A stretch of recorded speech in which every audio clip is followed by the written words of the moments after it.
Hi guys, അപ്പോൾ എല്ലാവർക്കും മറ്റൊരു വീഡിയോയിലേക്ക് സ്വാഗതം. ഇന്ന് കുറച്ച് രാഷ്ട്രീയം സംസാരിക്കാൻ വിചാരിച്ച്. രാഷ്ട്രീയത്തിനെ കുറിച്ചിട്ട് എനിക്ക് വലിയ പിടിയൊന്നുമില്ല, എന്നാലും ഞാനൊരു LDF അനുഭാവിയാണ്.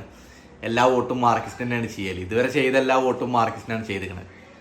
ഈ പ്രാവശ്യത്തെ പഞ്ചായത്ത് വോട്ട് ചെയ്യാൻ പറ്റില്ല, കാരണം ലിസ്റ്റിൽ ഉണ്ടായിരുന്നില്ല. പക്ഷെ ഇപ്രാവശ്യത്തെ MLA വോട്ട് എന്തായാലും ചെയ്യണം. ആ വോട്ട് രാജേഷിന് തന്നെ ചെയ്യണം എന്നാണ് വിചാരിക്കുന്നത്. അപ്പോൾ LDF അനുഭാവി ആണെന്നുണ്ടെങ്കിലും ഈ ഒരു ടേം LDF ഭരണത്തിൽ വരരുത് എന്നാണ് ഞാൻ ആഗ്രഹിക്കുന്നത്. ആരും തെറി പറയരുത് കേട്ടോ. കാരണം എന്താ വെച്ചാൽ UDF വരണം. UDF വന്നാലേ ജനങ്ങൾക്ക് ഈ LDFന്റെ വില മനസ്സിലാവുള്ളൂ. കാരണം 600 രൂപ ക്ഷേമ പെൻഷനുള്ള ടൈമിൽ 18 മാസമാണ് അവരത് പെൻഡിങ് ആക്കി നിർത്തിയത്, കുടിശ്ശികാക്കി വെച്ചത്. അത് എന്നിട്ട് LDF ഗവൺമെന്റ് വന്നു, അത് ഫുള്ള് കൊടുത്തു തീർത്തു. ആ 600 എന്നുള്ളത് 1500 ആക്കി. ഇപ്പതേ 2000 ആയി. ഈ മാസം 2 മാസത്തെ കൂട്ടിയിട്ട് 4000 രൂപയാണ് എല്ലാവർക്കും ക്ഷേമ പെൻഷൻ കിട്ടുന്നത്.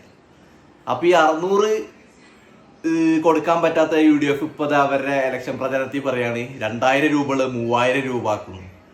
ജനങ്ങൾ വിശ്വസിച്ച് തന്നെ. അപ്പോ അത്രേ ഉള്ളൂ. ഇപ്പോ LDFിലത്തെ MP രാജേഷ് UDFിലത്തെ VT ബൽറാമിനെ പരസ്യമായിട്ട് വെല്ലുവിളിച്ചിക്കാണ്. ബൽറാമിന്റെ 10 വർഷത്തെ ഭരണ നേട്ടങ്ങളും രാജേഷിന്റെ 5 വർഷത്തെ ഭരണ നേട്ടങ്ങളും ഒരു പ്രോഗ്രസ് കാർഡ് പോലെ ആക്കിയിട്ട് അതിനെക്കുറിച്ച് സംവദിക്കാൻ തയ്യാറുണ്ടോ എന്ന് പരസ്യമായിട്ട് ഇൻസ്റ്റാഗ്രാമിലും ഫേസ്ബുക്കിലും ഒക്കെ MP രാജേഷ് ബൽറാമിനെ വെല്ലുവിളിച്ചിട്ടുണ്ട്. പക്ഷെ ബൽറാം ഇതുവരെ ആ വെല്ലുവിളി ഏറ്റെടുത്തിട്ടില്ല. ഏറ്റെടുക്കും എന്നൊക്കെ തോന്നുന്നില്ല. കാരണം ഏറ്റെടുത്ത അടപടലം മൂഞ്ചു. അപ്പോൾ ഇപ്രാവശ്യം ഈ ഒരു ടേം LDF പുറത്തു പോട്ടെ, എന്നിട്ട് UDF ഭരിക്കട്ടെ 5 വർഷം.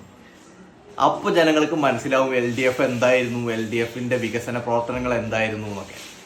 ഇവർ 10 ആളുണ്ടെങ്കിൽ 100 ഗ്രൂപ്പാ.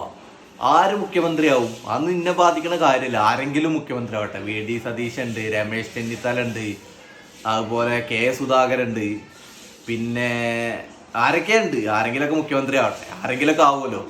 പക്ഷെ എനിക്ക് തോന്നുന്നില്ല UDF വരുമെന്ന്. എനിക്ക് തോന്നുന്നില്ല. LDF തന്നെ മിക്കവാറും 3.0 ആയിട്ട് വരാൻ സാധ്യത. അങ്ങനെ ആവട്ടെ എന്ന് വിചാരിക്കുന്നത്. അപ്പോൾ എല്ലാവർക്കും ബൈ. ഇന്നത്തെ വീഡിയോ അത്രേ ഉള്ളൂ. നാളെ വേറൊരു വീഡിയോ ആയിട്ട് വീണ്ടും കാണാം.